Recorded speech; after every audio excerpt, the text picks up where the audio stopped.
Ako po si Martin, DTF operator ng TIT 999.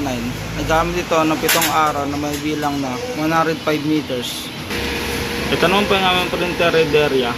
Ako lang palit po ng color dot white noong November 29 last year. Ito naman po yung aming copying na may 95% good condition.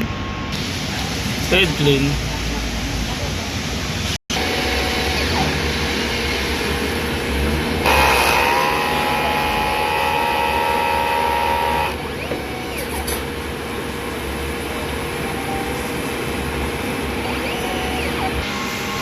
Punasan ng wiper after head clean.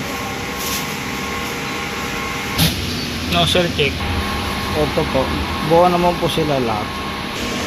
Ang ink system po namin, tama lang po ang level.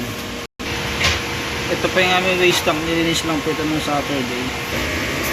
Ito naman po yung aming ADR. Ito naman po yung stock ng unused ink. DTF powder. At DTF fuel. Ito naman po yung weekly physical laboratory report, updated. Consumables withdrawal, updated din po. Daily output record. At DTF monthly checklist, yun lang. Maraming salamat po.